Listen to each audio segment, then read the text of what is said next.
कमल कुसुमित द्रुमदल शोभिनी, इसका मतलब बता दीजिए। बहुत अच्छे।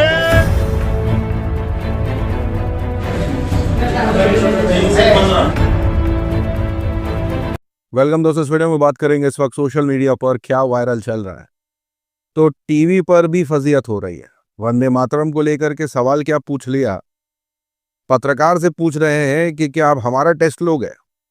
अब जो टेस्ट दूसरों का लेते रहते हैं तो उनका तो टेस्ट बनता ही है, लेकिन डर इस बात का है कि कहीं हम फेल ना हो जाए, और वही हुआ। शेयर करेंगे वीएचपी के नेता किस तरीके से ट्रोल हो रहे हैं। दूसरी तरफ आपके साथ शेयर करेंगे कि सनी लियोनी को किस काम पे लगा दिया है। जी हाँ, किसान ने सनी लियोन को जिस काम पे लगाया है उसे सुन करके आप हंसते हंसते लोटपोट हो जाएंगे। सोनाली बेंद्रे जबरदस्त तरीके से ट्रोल हो रही हैं, और रणवीर सिंह की जो कंट्रोवर्सी है उसको लेकर के क्या चल रहा है, उनकी नई मूवी जो धुरंधर को लेकर के बातें चल रही थी, खबर निकल के आ रही है कि अब उनकी मूवी का बहिष्कार, जी हाँ, बहिष्कार की मांग हो रही है। शेयर करेंगे आपके साथ, कई सारी अपडेट्स होने वाले हैं। रूबी का लियाकत ट्रोल हो रही है, यानी तमाम अपडेट्स होने वाले इस वीडियो में। तो आगे बढ़ने से पहले आप सभी से गुजारिश कि चैनल को सब्सक्राइब और रीच के लिए लाइक शेयर कमेंट करना ना भूलें। सब्सक्राइब करिए, कई महीनों से सब्सक्राइबर वहीं रुके हुए हैं, कम से कम 1.5 तो करवा दीजिए, मेरी यही गुजारिश है। जिन्होंने नहीं करा हुआ है वो कर दें, जिन्होंने कर रखा है वो हमारी वीडियो को व्हाट्सएप में कम से कम एक आदमी को तो शेयर कर दें। जो किसी वक्त हमसे पीछे चला करते थे वो भी आगे बढ़ गए भाई, तो बहुत बेइज्जती की बात है। और नीचे जो वो सब्सक्राइब का बटन है ना, उसको हिट करो। पहली अपडेट निकल कर आई है विश्व हिंदू परिषद के हवाले से। विश्व हिंदू परिषद हो या बजरंग दल, मुसलमानों पर जबरन जय श्री राम, भारत माता की जय और वंदे मातरम बोलने का दबाव बनाते देखे जाते हैं।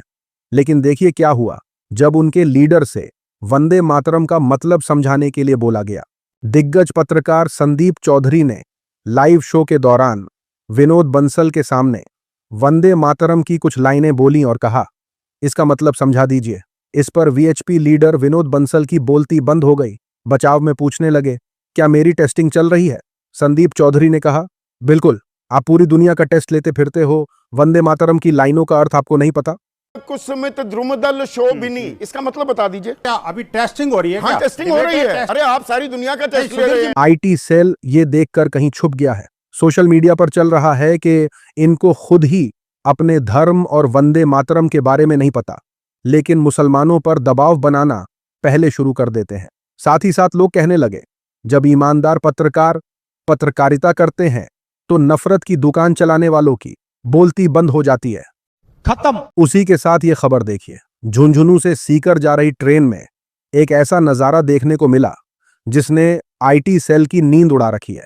ट्रेन में एक मुस्लिम भाई एक हिंदू भाई के साथ मोहब्बत का पैगाम देते नजर आए। उन्होंने पैगाम दिया कि नफरत को मिटाओ और मोहब्बतें बांटो। इस दुनिया से जब जाओगे तो क्या लेकर जाओगे? नफरत लेकर जाओगे? लेकर जाना ही है तो अच्छे काम का बदला और लोगों की दुआएं लेकर जाओ। इस पैगाम को उन्होंने गाकर लोगों तक पहुंचाया। इस नजारे का वीडियो भी सामने आया है।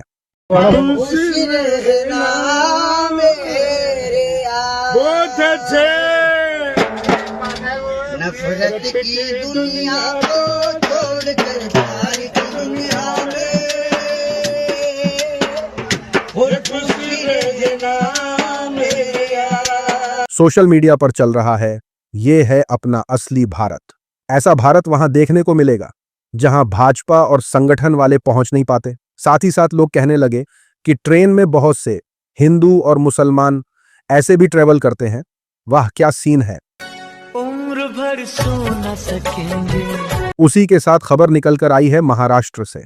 महाराष्ट्र में लोकल बॉडी इलेक्शन को लेकर फर्जीवाड़े के आरोप लग रहे हैं। आरोप है कि चुनाव आयोग कुंभकर्ण की नींद सो रहा है। आरोप है ये जो आदमी आप देख रहे हैं वो एकनाथ शिंदे की शिवसेना का नेता है, जो नगर परिषद और नगर पंचायत के चुनाव के बीच वोटर्स को पैसे बांट रहा था। उसी के साथ देखिए ये शिंदे शिवसेना के विधायक संतोष बांगर हैं, जो वोट करने वाली महिला को बता रहे हैं कौन सा बटन दबाना चाहिए। ऐसे ही देखिए बुल्हाना में जब फर्जी वोटरों को वोट करते हुए कांग्रेस के कार्यकर्ताओं ने पकड़ा तो वहां के शिवसेना विधायक संजय गायकवाड़ के बेटे ने कांग्रेस के कार्यकर्ता को ही पीटा और फर्जी वोटर को भगाने में मदद की। सोशल मीडिया पर चल रहा है कि ये महाराष्ट्र चुनाव आयोग का हाल है। वीडियो अवेलेबल है। सत्ता में बैठे एनसीपी के नेता शिवसेना पर, शिवसेना वाले बीजेपी पर और बीजेपी वाले शिवसेना पर गड़बड़ी का आरोप लगा रहे हैं, लेकिन अधिकारी सोए हुए हैं। साथ ही साथ लोग पूछने लगे कि आप चुनाव करवा ही क्यों रहे हो? इससे अच्छा है कि आप डायरेक्ट ही विजेता का ऐलान कर दो। This is business. साथ ही साथ देखिए गोदी मीडिया एंकर क्या चला रहे हैं। बीजेपी नेता राजनाथ सिंह ने दावा किया कि पूर्व पीएम नेहरू जनता का टैक्स का पैसा बाबरी मस्जिद बनाने में लगाना चाहते थे। इसका विरोध अगर किसी ने किया था तो वो थे सरदार वल्लभ भाई पटेल। गोदी एंकर को ट्रोल किया जा रहा है। सोशल मीडिया पर चल रहा है कि आपके नेताजी को मस्जिद की जगह चीन, अरुणाचल प्रदेश के बारे में बात करनी चाहिए। अब तो नेपाल भी अपने नोट में हमारी जमीन दिखाने लगा है। इतिहासकार अशोक कुमार पांडे का कहना है, ये बात 1991 में सरदार पटेल ने राजनाथ सिंह को बताई थी। दोनों की सीक्रेट मुलाकात होनोलुलु के होटल गोलवलकर के रूम नंबर 420 में हुई थी। ये दावा उतना ही सच है जितनी राजनाथ सिंह की कही गई ये बात। मजा आया। खबर निकलकर आई है सनी लियोनी के हवाले से। बुरी नजर से बचने के लिए लोग क्या क्या तरीके अपना रहे हैं आप सोच नहीं सकते। फसल को परिंदों से बचाने के लिए खेत में इंसानी पुतला तो कई किसान लगाते हैं, लेकिन कर्नाटक के एक किसान ने तो हद कर दी। उसने अपनी फसल को बुरी नजर से बचाने के लिए खेत में एक्ट्रेस सनी लियोनी की तस्वीर लगा दी है। उसका मानना है कि ऐसा करने से उसकी कपास की फसल को बुरी नजर नहीं लगेगी। इस किसान के खेत का एक वीडियो सोशल मीडिया पर सामने आया है। इसमें खेत में एक्ट्रेस सनी लियोनी का बड़ा पोस्टर देखा जा सकता है।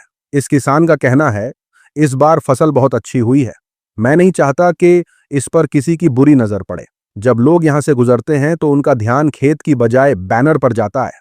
सोशल मीडिया पर चल रहा है कि बुरी नजर से तो बचा लोगे, लेकिन बुरे दिमाग से कैसे बचाओगे? साथ ही साथ लोग कहने लगे, सनी लियोनी को मिला नजर हटाने का काम, क्या होगा इस देश का? हमारे यहाँ ऐसा ही होता है। उसी के साथ देखिए किस तरीके से सुधीर चौधरी ट्रोल हो रहा है। खबर निकल कर आई है कि भारत के रुपए का दम निकल चुका है, क्योंकि $1 का भाव अब 90 के पार चला गया है। भारतीय रुपया अब तक के सबसे निचले स्तर पर पहुंच गया है। गोदी मीडिया में सन्नाटा है। यह मंगलवार को 90 तक गिरा था और अब पहली बार 90 के पार पहुंच गया है। सोशल मीडिया पर एंकर सुधीर चौधरी ट्रोल हो रहा है। कहा जा रहा है कि लास्ट टाइम जब एंकर सुधीर चौधरी ने रुपया गिरने पर सवाल किया था वो 2013 की बात है। अब एंकर की जुबान से एक शब्द नहीं निकलेगा। सुधीर चौधरी अब उस चैनल के साथ काम कर रहे हैं जिन्हें सरकार फंड करती है। अपने मालिक के खिलाफ जाने की उसमें हिम्मत नहीं है। बेवकूफ बनाते हैं लोगों को। साथ ही साथ यूट्यूबर देशभक्त ने कहा, यह कहना गलत है कि बॉलीवुड एक्टर्स कभी रुपए में गिरावट जैसे जरूरी मुद्दों पर बात नहीं करते। यूट्यूबर ने फिल्म एक्टर अमिताभ बच्चन, जूही चावला, अनुपम खेर और विवेक अग्निहोत्री के बयान भी दिखाए हैं।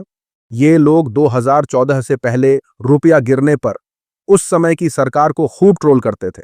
लोग ये भी बोल रहे हैं कि आप लोग डॉलर के चक्कर में पड़े हो। यहां अफगान करेंसी भी इंडियन रुपी को बहुत तेजी से पीछे छोड़ने के मूड में दिख रहा है।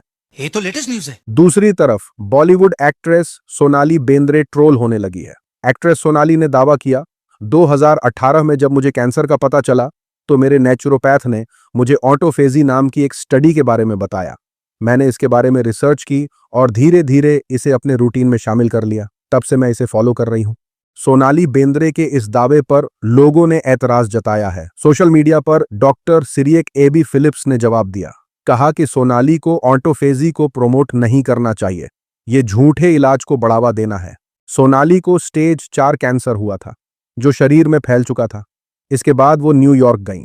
वहां उनका सही इलाज हुआ, वो भी एक एडवांस्ड कैंसर ट्रीटमेंट हॉस्पिटल में। ऐसा नेचुरोपैथी या ऑटोफेजी की वजह से नहीं हुआ। साथ ही साथ लोगों ने कहा, कुछ मशहूर हस्तियां और नेता कई बार ऐसे दावे या इलाजों को प्रमोट करते हैं जिनका कोई ठोस आधार नहीं होता, लेकिन जब उन्हें खुद इलाज की जरूरत पड़ती है तो वो बेहतर मेडिकल ट्रीटमेंट पाने के लिए विदेश चले जाते हैं। साथ ही साथ खबर यूपी के मऊ से है। मऊ में गौ तस्करी करने वाला एक गिरोह पकड़ा गया है। पुलिस ने राजकुमार मकरध्वज यादव, रजनीकांत पांडे, लखन यादव और बबलू यादव को गिरफ्तार किया है। गौ तस्करों में बबलू यादव पुलिस मुठभेड़ में जख्मी हो गया है। आईटी सेल में सन्नाटा है। सोशल मीडिया पर चल रहा है कि इसमें कोई मुस्लिम नाम नहीं, इसलिए शायद खबर दब गई, टीआरपी नहीं मिलती। साथ ही साथ लोग कहने लगे नाम देखकर अंधभक्त नहीं आते, अभी उर्दू नाम होता तो ये गौ माता हो जाती।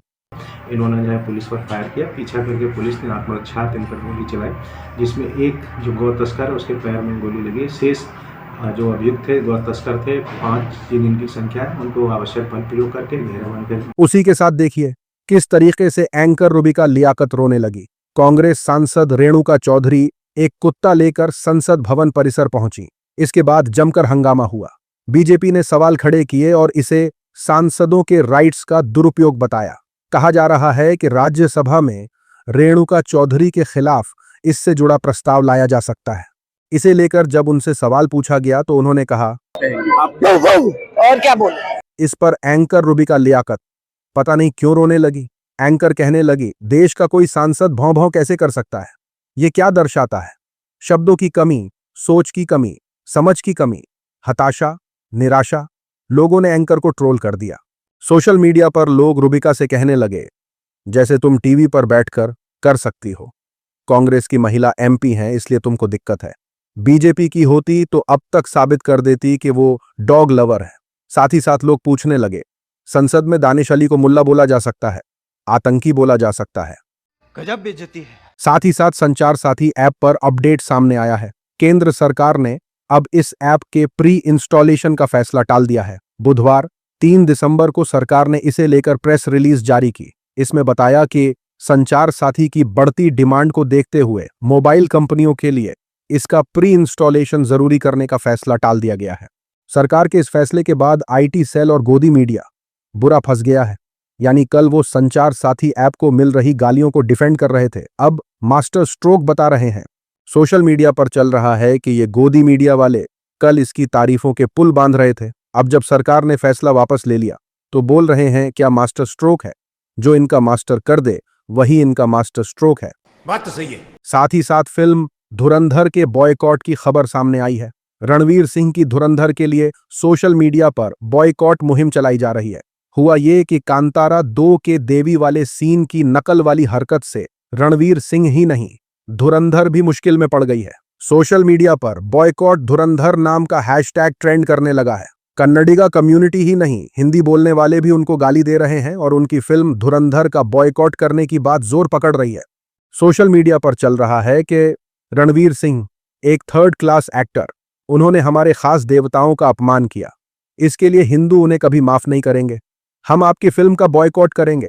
साथ ही साथ लोग बोल रहे हैं कि रणवीर सिंह अव्वल दर्जे के बेवकूफ हैं, अपनी वाइफ की तरह वो भी गलत सोच रखते हैं, दोनों ही देवी देवताओं की इज्जत नहीं करते, उन्हें देवी और भूतनी के बीच फर्क नहीं पता।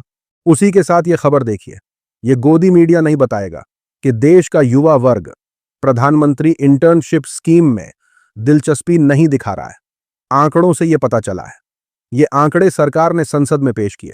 बताया गया कि स्कीम के तहत कंपनियों ने करीब 1,65,000 इंटर्नशिप के ऑफर दिए थे, लेकिन सिर्फ 20% लोगों ने ही ये ऑफर एक्सेप्ट किए, यानी 5 में से सिर्फ 1 ने। हैरानी की बात यह है कि जिन लोगों ने ऑफर एक्सेप्ट भी किए, उनमें से 20% लोगों ने इंटर्नशिप पूरी करने से पहले ही छोड़ दी। बताया जा रहा है कि इंटर्नशिप ऑफर एक्सेप्ट न करने और समय से पहले छोड़ने के पीछे लोकेशन सबसे बड़ी वजह है। कैंडिडेट्स ने बताया कि उनकी और जिस कंपनी में वो इंटर्नशिप कर रहे हैं उसके बीच की दूरी 5 किलोमीटर से लेकर 10 किलोमीटर के बीच है। कैंडिडेट्स का कहना है कि 12 महीने की इंटर्नशिप बहुत ज्यादा लंबी है, इस पर सरकार को सोचना चाहिए। साथ ही साथ खबर निकल कर आई है दिल्ली से। दिल्ली में रहने वाली एक महिला ने चौंकाने वाला खुलासा किया है। मणिपुर की रहने वाली एक महिला दिल्ली में अपनी बहन के पासपोर्ट वेरिफिकेशन के लिए पहुंची। पासपोर्ट वेरीफाई करने के बजाय अधिकारी उनकी नागरिकता के सबूत मांगने लगा। महिला ने कहा, पासपोर्ट वेरिफिकेशन के लिए जरूरी सारे डॉक्यूमेंट्स देने के बावजूद वो कहता रहा, मैं कैसे मान लूं कि तुम बांग्लादेशी नहीं हो, ये डॉक्यूमेंट्स तो आजकल कोई भी बना सकता है। महिला ने कहा कि मेरे पिता ने इंडियन आर्मी में 30 साल तक देश की सेवा की है, हमसे ही नागरिकता के सबूत मांगे जा रहे हैं, हमारे ही देश में। गोदी मीडिया और आईटी सेल इस पर बात नहीं करेगा। सोशल मीडिया पर चल रहा है कि उनको तो सिर्फ एक ही डॉक्यूमेंट सबसे ज्यादा पसंद आता है, 500 का नोट। उसी के साथ खबर निकलकर आई है बनारस से। यूपी के बनारस में 2 दिसंबर की रात भारी बवाल देखने को मिला। यहां बनारस हिंदू यूनिवर्सिटी के स्टूडेंट्स और सिक्योरिटी स्टाफ के बीच जमकर पत्थर चल गए। ये पूरा बवाल तब शुरू हुआ जब मुंह बांधे हुए कुछ स्टूडेंट्स एक दूसरे स्टूडेंट को घेर कर मार रहे थे। तभी वहां पहुंचे सिक्योरिटी स्टाफ ने स्टूडेंट्स को पकड़कर प्रोक्टोरियल बोर्ड के हवाले कर दिया। इसके बाद कई स्टूडेंट्स हॉस्टल से आए और सिक्योरिटी स्टाफ पर टूट पड़े। बात पत्थरबाजी तक पहुंच गई। कई सिक्योरिटी स्टाफ के हाथ पैर में भी गंभीर चोटें आई हैं। स्टूडेंट्स ने आरोप लगाया कि सिक्योरिटी वालों ने पहले उनके ऊपर लाठी चार्ज किया, जिसके चलते 10 से ज्यादा स्टूडेंट घायल हो गए हैं। सोशल मीडिया पर चल रहा है कि जवाहरलाल नेहरू यूनिवर्सिटी में नहीं, बल्कि बनारस हिंदू यूनिवर्सिटी में स्टूडेंट्स और सिक्योरिटी स्टाफ के बीच पत्थरबाजी हुई है। सीनियर पत्रकार रवीश कुमार ने कहा, हाँ ये ठीक है, बनारस हिंदू यूनिवर्सिटी ने पढ़ाई के मामले में सारे कीर्तिमान तोड़ दिए हैं। ऑक्सफोर्ड, हार्वर्ड सब पीछे छूट गए हैं। अब बनारस हिंदू यूनिवर्सिटी पत्थरबाजी में आगे निकल रहा है। हिंदी प्रदेश के युवाओं के लिए राहत की खबर, बाकी अकाउंट में 10,000 भी आ जाएगा। दूसरी तरफ देखिए, एक्टर अनुपम खेर किस तरीके से ट्रोल हो रहे हैं। डॉलर के मुकाबले रुपए की हालत और ज्यादा नीचे चली गई है। हर जगह लोग इसी के बारे में बात कर रहे हैं, लेकिन अनुपम अपने कम हो रहे फॉलोअर्स को लेकर चिंता में आ गए हैं। एक्टर ने एलोन मस्क से पूछा, पिछले 15 दिनों में मेरे 9 लाख से ज्यादा फॉलोअर्स कम हो गए हैं, क्या कोई खास वजह है? क्या आप या आपकी टीम से कोई बता सकता है? मसला क्या है? ये मेरा ऑब्जर्वेशन है, कोई शिकायत नहीं है। एलोन मस्क या उनकी टीम ने तो अनुपम साहब को जवाब नहीं दिया, लेकिन लोगों ने उन्हें सोशल मीडिया पर कहा। ऐसे ही चलता रहा तो थोड़े दिन में आपके ट्विटर अकाउंट की हालत आपके सिर जैसी हो जाएगी। साथ ही साथ लोग बोले, एलोन मस्क और उनकी टीम ने आपके पेड फॉलोअर्स हटा दिए हैं। तू समझा? उसी के साथ देखिए, एयर पोल्यूशन को लेकर क्या चल रहा है। दिल्ली में साफ हवा के लिए लोग लगातार आवाज उठा रहे हैं। लोग हर मुमकिन कोशिश कर रहे हैं कि सरकार उनकी बात सुन ले और साफ हवा के लिए कुछ जरूरी कदम उठाए, लेकिन बदले में उन्हें मिल रहा है लाठी चार्ज और हवालात। गोदी मीडिया में सन्नाटा है, लेकिन इंटरनेशनल मीडिया इसे बेखौफ चला रहा है। न्यूयॉर्क टाइम्स अपने अखबार में कहता है कि इंडिया की कैपिटल में ठंड बढ़ रही है, लेकिन उससे ज्यादा बढ़ रहा है गंदी हवा का लेवल। लोगों का घरों से निकलना मुश्किल हो गया है, सांस लेना मुश्किल हो गया है। दूसरी तरफ गोदी एंकर शो चला रहे हैं कि वो आपके लंग्स की परवाह नहीं करते। पोल्यूशन के लिए कुछ करना उनकी लिस्ट में नहीं है। सोशल मीडिया पर लोग गोदी एंकर से पूछने लगे, वो यानी कौन? आपके पिता समान मोदी या मालकिन रेखा गुप्ता जी? साथ ही साथ लोग कहने लगे, पालतू की हिम्मत नहीं है कि मालिक का नाम ले ले। थोड़ी मर्यादा रखिए। आज की वीडियो में इतना ही। अपनी राय सुझाव कमेंट में जरूर बताएं, और जैसे कि मैंने कहा शुरुआत में कि वीडियो को एक आदमी को तो शेयर करिए अपने व्हाट्सएप में, इंस्टा पर, फेसबुक पर, कहीं भी, एक्स पर, एक आदमी को तो शेयर करिए। मेहरबानी होगी, कम से कम चैनल की ग्रोथ के लिए ये योगदान तो बहुत महत्वपूर्ण है। कम से कम इतना तो करिए। आज के लिए इतना ही, मिलूंगा अगले वीडियो में। तब तक के लिए अपना ख्याल रखें।